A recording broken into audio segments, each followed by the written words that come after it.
that we acknowledge and respect that the land we're on is the unceded territory of the Mi'kmaq people who've occupied this land for over 12,000 years, and we recognize that. So I'll get started now, and my apologies for not having the official land acknowledgement on hand. So hopefully everyone can see my screen. And so today we are going to dig into the social impact canvas, part one. So this was presented back in October by Andy Horsnall, who did a webinar on social enterprise, which was our 201, which was a deeper dive into an introduction. And what the social business canvas does is it really gives us a good snapshot of all the activities in the business and integrating both the enterprising activities as well as the social activities, and then the goals and relationships in between them. So it's a really good visual rather than having to go to a full-length business plan to look at all of your pieces of your social enterprise.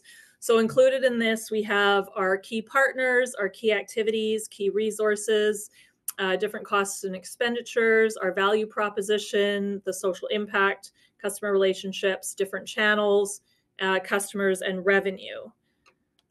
So again, just to elaborate further on the benefits, it really gives us clarity and focus as to what we're trying to accomplish, and it's all on one page, so we can see the different links between all of the things. It's a very holistic view.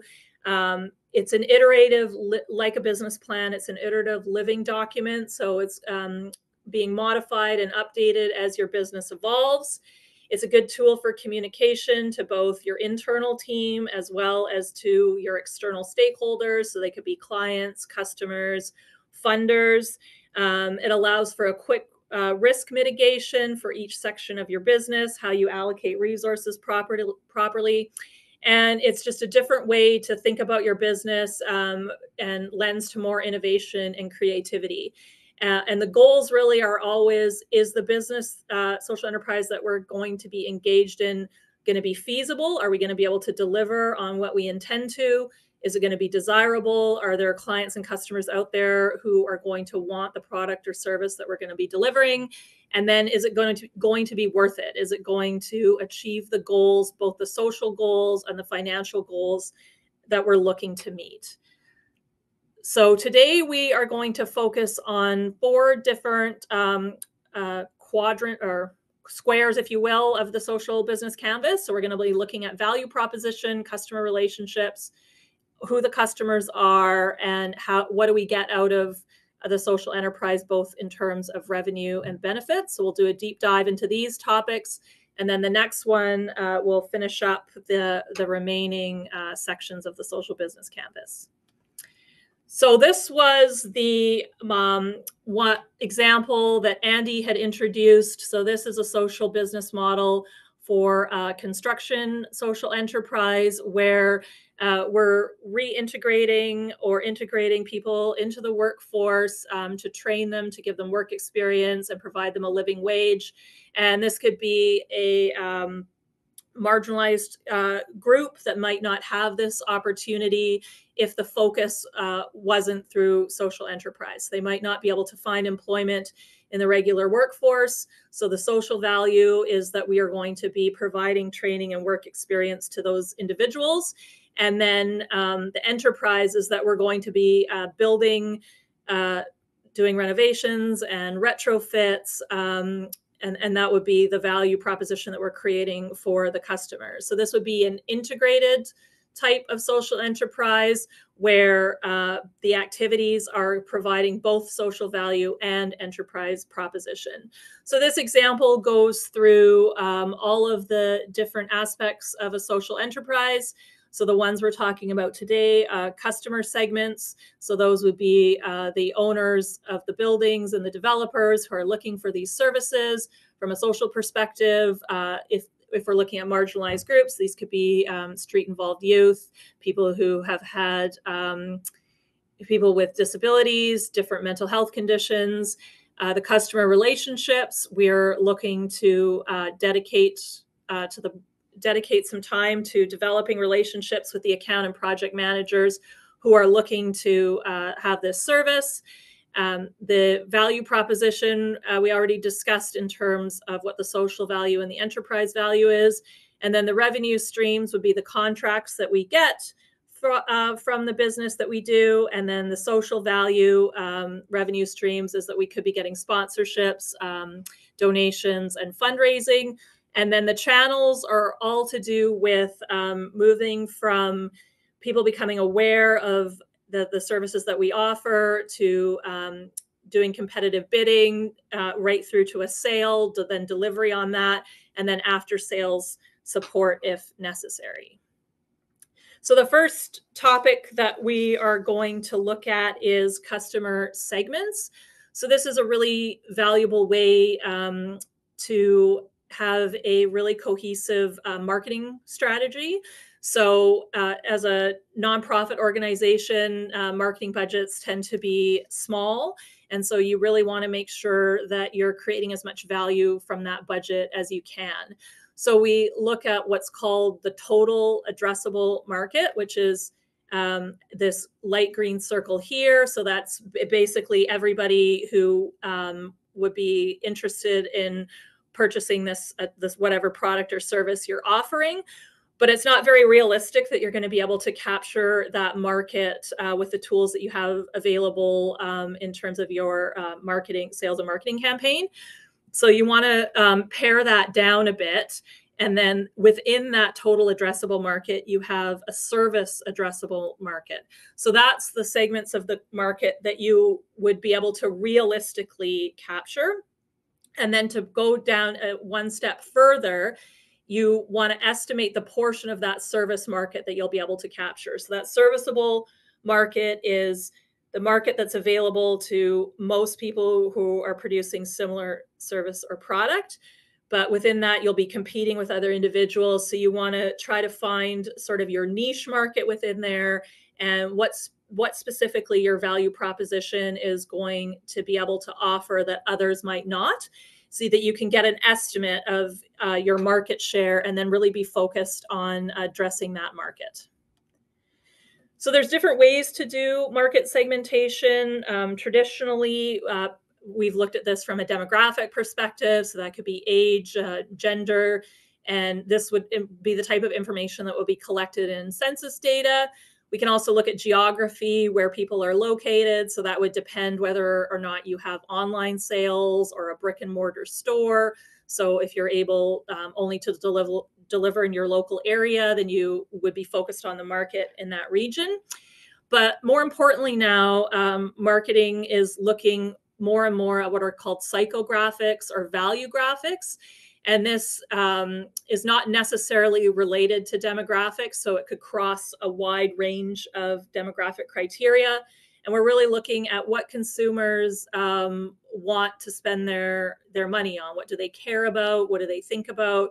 Are they interested in safety? Are they interested in environmental causes? So those is a big part of how you decide to market your product or service. And then we also want to consider buying habits. Is this going to be a one-time purchase? Is this something people are going to purchase weekly, monthly? Would it be more of a subscription-based product or service? So we just have a few graphics at the bottom, so we can look at a non-segmented approach to the market, where we sort of have everybody in the market. And then we can use this different segmentation to split the market up and figure out which groups we want to target based on where we think we have the best opportunity to make a good value proposition, as well as to generate revenue. And then on the right-hand side, we're looking at the market segment in terms of how people adopt new products or services. And so we have a group that are sort of the innovators, the tech enthusiasts. So these are the people, these are our early market segments. So innovators and early adopters. These are the people who are really keen to try new things right away. They would be the people who would be lining up to get the newest iPhone. They're really tech savvy. They're going to be always looking to upgrade. And then the hard part here is to cross what's referred to as the chasm. So this is where you want to move from those early market adopters into the majority market. So these people are a little bit more cautious. They're not as keen to try new things until there's a lot of evidence available that it's going to be functional for them. So this can be a really, especially in the tech industry, a really hard gap to cross. And depending on what your business model is, there's different ways to accomplish this. But you really want to you can see the height of the curve. In order to be sustainable long term, you really have to move into that early majority and then late majority market, because that's the mainstream market and the bulk of the consumers. And then once you get into the early majority and the late majority, then you might be able to capture some highly skeptical people in the marketplace, but they still make up a small percentage. So if you do a good job crossing the chasm and you get into that majority market, then your product or service will be sustainable in the long term. So you can think about targeting this market as a minimum viable audience. And this is similar to a minimum viable product. So a minimum viable product would be the most basic prototype for a product or service that you would launch into the marketplace that would be required in order to be functional. So that's what a minimum viable product is. And so you want to figure out what your minimum viable audience is. So this is the smallest group that you could target, but would still provide enough revenue that you can grow your business. And then if you delight that group, what happens is you can kind of get an organic sales and marketing strategy because they will tell others. And you also might discover that it's a lot larger than you expected. So you might have more access to revenue in that minimum viable audience. So now we're going to consider what's called our value proposition. So this is really key to any business or product. And we've talked about this a bit before in previous introductory webinars, but this is where you're exchanging with the customer something that is going to solve a problem or relieve some type of pain they have. So it's really the value that they're getting from using your service or buying your product. In addition, there's a social purpose aspect when we talk about social enterprise. So we want to consider what the problem that you're solving is, who wants to have this problem solved, who would pay for it, and what's the underlying motivator for this problem. So a classic example is an over-the-counter pain relief medication like Tylenol or Advil. So the product is the pill itself, but that's not the problem that you're solving. You're solving the problem of a headache, fever, some type of pain relief. So when you're considering your value proposition, you're really looking to organize your ideas around that pain relief that you're solving for the customer, and then move on to how the product solves that problem for them.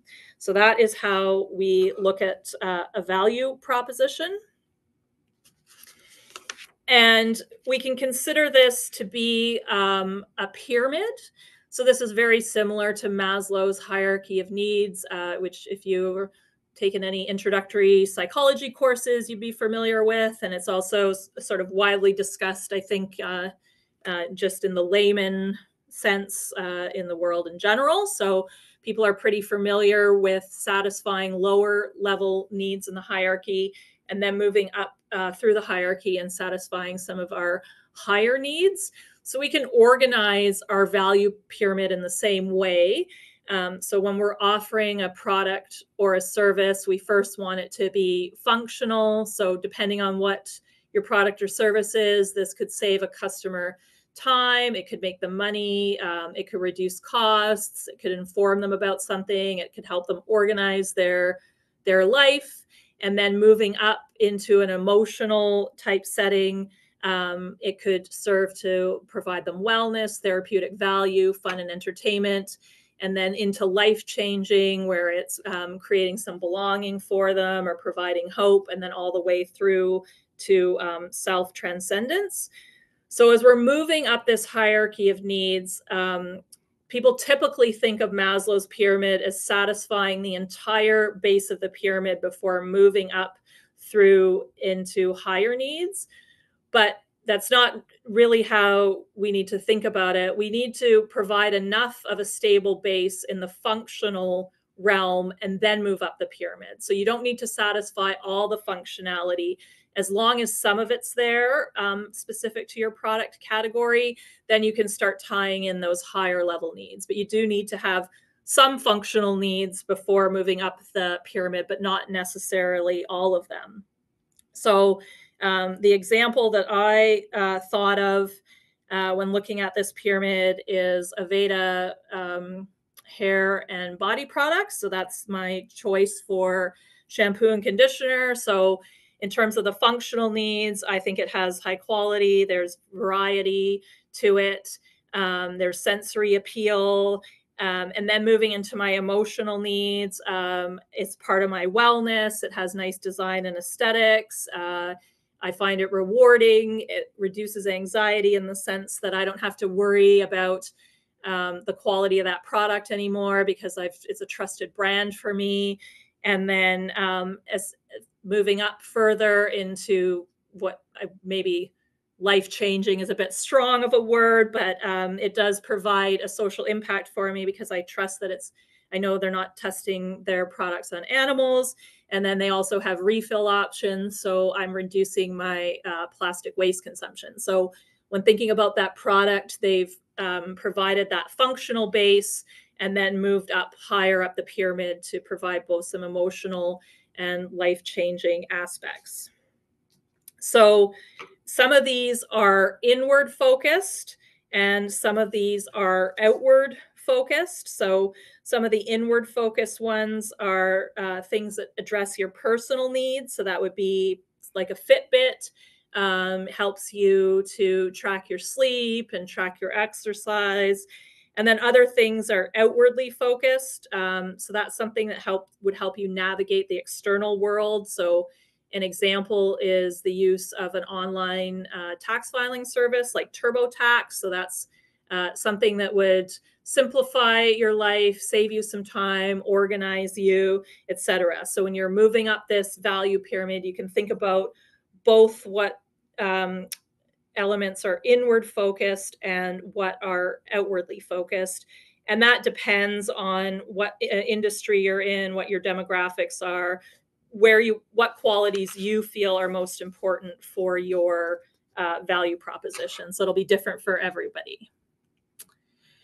Another way to think of our value proposition is considering it the concept of a job to be done.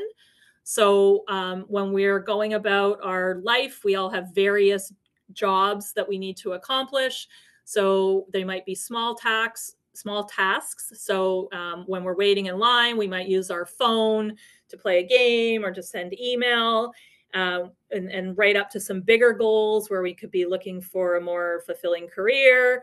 These could be unexpected needs. So if you lose your luggage, you might have to find something to wear for an out-of-town meeting, and then routine tasks such as packing a lunch.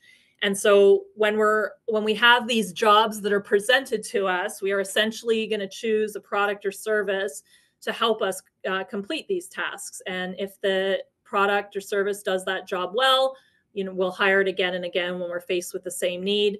And if it falls short, we'll fire it and look for alternatives. So we can think about all of the qualities that a service or product offers, as well as how these services or products would fit into our customer's life in terms of helping them accomplish the job to be done.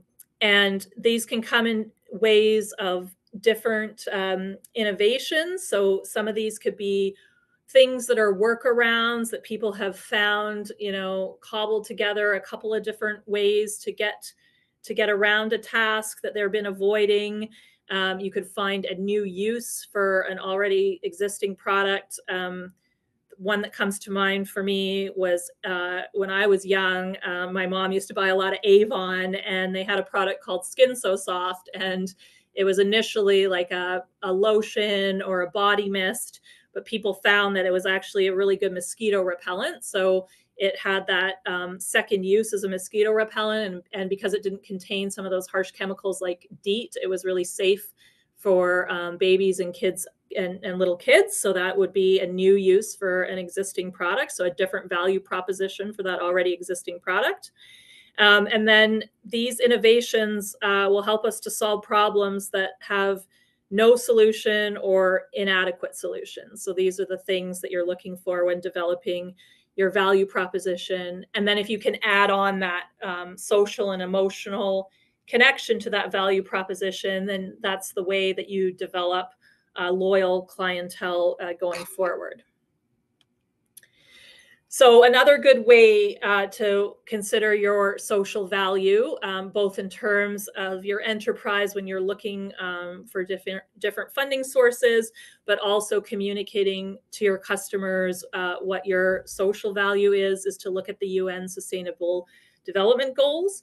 So these were developed, I can't recall the exact date, but these are goals for the world in terms of becoming a sustainable place. So you can think of where your product or service fits into this sustainable goals, and then add that into your value proposition. So when looking at your value proposition in terms of your social impact, there's different ways that your social enterprise can be integrated into your nonprofit. So the three models are that it's either embedded, so the social enterprise and the program are one and the same. More typically, it's integrated, so some of the business activities overlap with the social program, and the business is also a funding mechanism. And then less common, I think, is the external business and social enterprise, or sorry, the social enterprise and the nonprofit, where it's not necessarily related to the mission, but it's mainly a funding mechanism. So an embedded example is there's a Greystone Bakery, and it employs marginalized people that would otherwise have a hard time finding employment. And so that business serves the clients and as well creates a revenue source. An integrated social business is things like a B Corporation. So Ben & Jerry's ice cream has a B Corp status, and that overlaps with some of their social programs. And then there's an example of an external, took me a little bit of time to find one, but there's one called Council Connections, and they're a buying intermediary for pharmaceuticals, office supplies, and then they are able to buy these in wholesale and then sell them to community clinics. This is based in the United States. They sell them to community clinics at a small markup. And so they generate a profit from that, and then they use that profit to fund some of their other social programs. So once you have established your value proposition and done your market segmentation, then you want to look at your revenue streams. So this will be how you make the money, and then this should be reflected in the cost of solving the problem versus the perceived pain of making the purchase. So the customer has to be willing to pay a certain amount in order to relieve that pain for themselves. And then through that, you want to look at how that payment is taking place. Is it going to be a pay per product? So like a pay per view? Is it a fee for service? Do you have a fixed rate, a subscription? Do you offer a freemium type of product like an app, and then people pay for additional things to add on to that? So this will be how you structure your revenue. And you don't need to be fixed to any one of these models. You could have several of this group happening at once, depending on what your product or service is. So I know with Apple TV, you can have a subscription, but then you can also buy shows on a pay-per-view basis. So That's sort of like a dual model for that. And then when you're thinking about your revenue, you have to assess, and we'll go more into cost structure in part 2, but you'll need to assess how much it's costing to operate your organization so that at least initially you're looking for that break-even point where your revenues and costs are equal, so you're not losing any money, and then eventually moving into a profitable situation. So you'll need to consider how you achieve your business's key activities. What's the cost of your key resources and key partnerships? How much does it cost to achieve that value proposition for your customers? So that would be your raw materials, manufacturing costs, and then what other additional costs you might have, legal, insurance, rent, etc. And then the last piece we need to cover of the social business canvas today is how you're going to interact with your customers.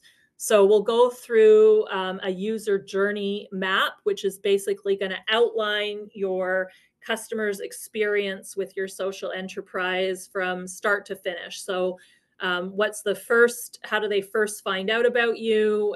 And then how are you going to interact with them? Is that interaction in person, online, on the phone, a combination? So you want to think about creating this map to clarify each point of engagement you have between you and your customer, and then look at it from their perspective and figure out if it's going to be easy to relate to interact with your business or not. And this will start to help you to identify your operations as well as any opportunities for customer automation. So if you're a business that would be getting a lot of inbound emails, you want to make sure that you have that sort of automated reply that this message has been received and we'll get back to you in such and such a time, and that you're monitoring that and making sure that you don't let those initial contacts slip by. So a customer journey map starts with awareness. So how does one become aware of your business? And then how does it make them feel when they do? And what actions you have to take to make them become aware. So now social media is absolutely a huge part of any business or social enterprise. So you want to make sure that you're active on the social media sites that are relevant. And I'll just state that it's important with so many different social media apps right now that you find the one where your customers are going to be the most present. So, you know, LinkedIn is a much different platform than Facebook, which is different than TikTok. So you want to hit invest in your social media campaign where you're going to get the most benefit. And then this would be the initial awareness where the customer becomes intrigued about what you do and who you are. And then they're going to move into consideration. So they might still be indecisive, but you're going to be considering, this looks like it's an app. So how much storage would it take on their mobile device? What are competitors offering? And then they're going to make a decision. You know, are they going to download this app? They might review different websites and different apps. And at this point, they're going to move into an experience of being eager and optimistic to try this new product. And then you want to have retention. So you want them to be continually to be satisfied. And then that will generate some organic marketing through word of mouth. So you want to make sure that when you look at your customer journey map, you're not just considering the actual sale point of the product or service, but everything along the way, right from when they become aware of you all the way through to retaining them as a customer. And there'll be different marketing strategies throughout that process. So this is an example. I'm a runner, so I'm familiar with the marathon journey map. So, you know, when you're first considering registering for a marathon, you'll do some research online. You'll want to look at how much marathons cost. You know, do I need to travel? Is it going to be local? You might consult some friends who have done some races and what their experience was. And at that point, you're not certain. You might have several marathons in mind. And then once you start narrowing that down to which one you want to do, then you'll have to start training and developing a plan to target that date. And then through that, you're going to have, you're going to be looking at different shoes, different books, specific training plans. So anything that the marathon website that you're planning to run helps you with that, whether they have specific training plans. Some will have if it's a marathon, a destination marathon, they'll have a host hotel. And so anything that makes it easier for you to get to a point where you'll choose that marathon would be something those organizers are considering. Then you'll move into the planning phase of the race. And again, anything that the marathon organizers can do to help you with that planning and logistics.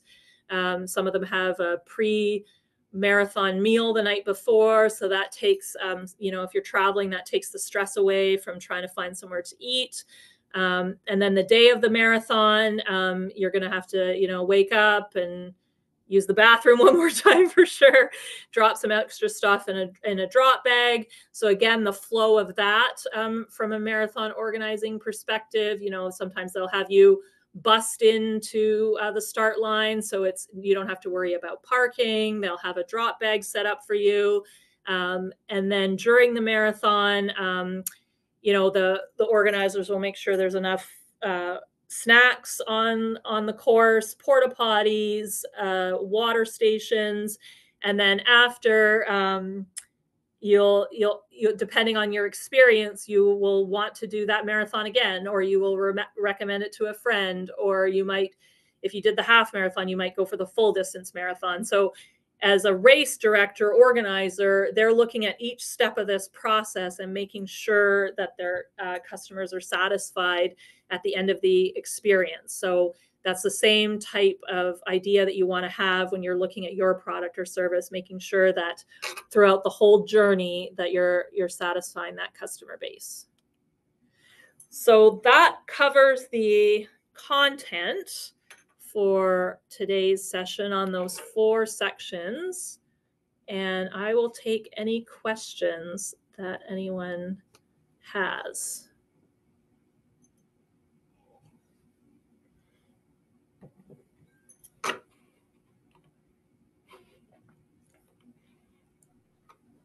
And so far, no, does anyone have... Sorry, I kind of showed up late. I was just wondering, will you be sending this out? Yes, Like the so PowerPoint? Perfect. yeah, it's recorded too, so you can rewatch it in YouTube. Yeah, Perfect. Thank you. yeah, no problem. I will actually, everybody who is on here today, I'll send out a direct link so you don't have to go searching for this. So as I mentioned earlier, the second part of this presentation will be Wednesday, December 11th, and Amir is going to dig a little deeper into this social impact canvas. And but in the meantime, if you have any questions for Amir, certainly email them to her. She's willing to take questions and through email as well. For sure. Yeah, I'll just put my email in the chat so everybody has it. It's available online and everywhere, but there it is for... And yeah, I agree, Jordan. It's a lot of information to take in, and that's why we were really keen on starting a YouTube channel and putting these videos up there, because there is a lot of key information that sometimes you need to kind of go back and review and digest. And then you have questions. So yeah. Yeah, so thank you everyone for taking the time today. And yeah, if you have any questions after you've had a chance to think about the content or rewatch the YouTube video, always feel free to reach out, and I'll look forward to seeing you in a couple of weeks. okay. Thank you, everyone. Okay. Enjoy the rest of your day. Bye-bye.